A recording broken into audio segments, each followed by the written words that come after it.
Hi there, the 2018 USA Bouldering Championships start tomorrow in Salt Lake City, Utah. And today I'm going to explain how the new scoring system works. And yes, they have a new scoring system. They don't use the IFSC system, and they won't use the system that was in place for the last 3 seasons.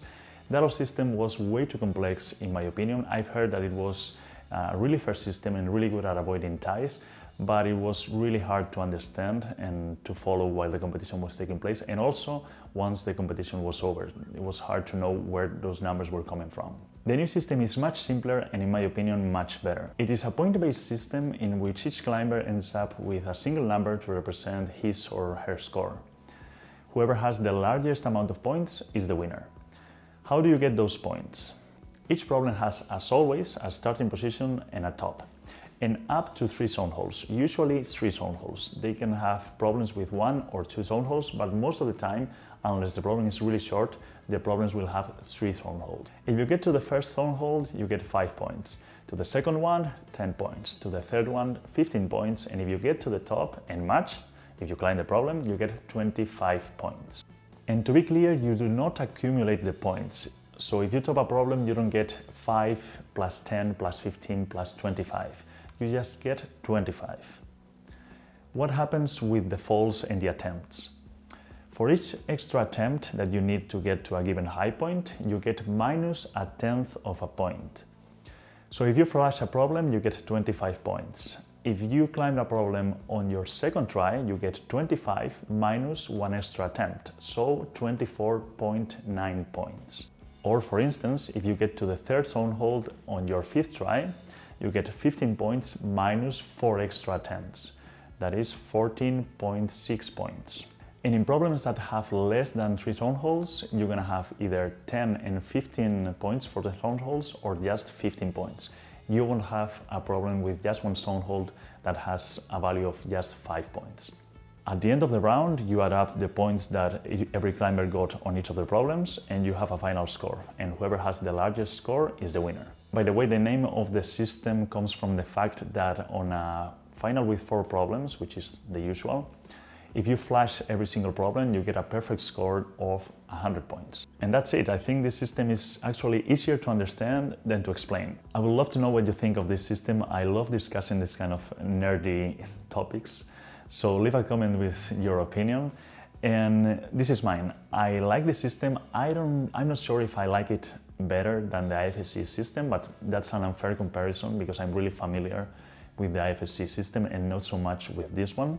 Obviously, what I like the most is how simple it is to understand and to explain and to follow while the competition is taking place. You have just one number, and if the climber gets to the hole that is marked with 10 points, you add 10 to that number, as simple as that.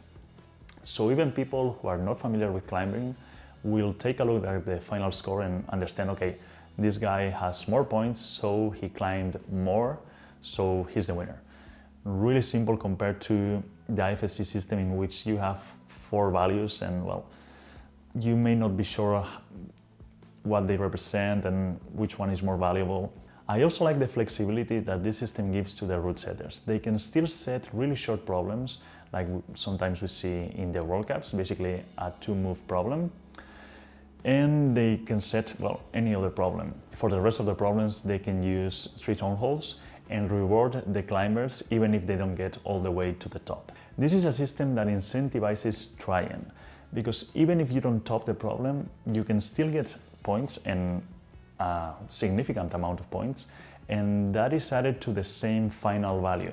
For instance, in a World Cup, even if you get to the bonus, it doesn't really matter because no amount of bonuses will be equivalent to a top. The system also incentivizes trying by penalizing falls by just taking 0.1 points, just a tiny amount, but enough to prevent ties. I'm still not 100% on board with the system, and part of it is due to the fact that it is possible for a climber with just 1 top to end up ahead of a climber with 2 tops. And that has happened in the USA Cup, for instance, in the final, I think it was in Texas. And I'm just so familiar with the IFSC system that part of me is just resisting this this possibility. And at the end of the day, I think whether or not tops should be the number one factor is just a matter of opinion. It's not written in stone.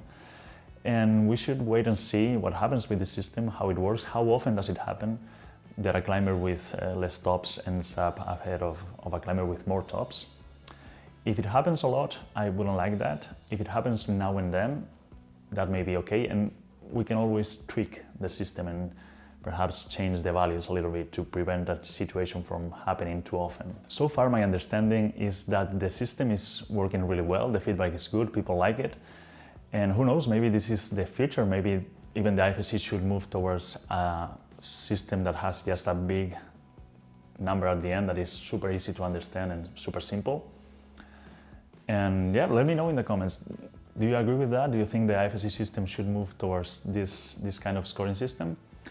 And also, if you have any doubts that you still don't understand how it works in certain situations, put them in the comments. And make sure you don't miss the USA Bouldering Championships. That's always a good event.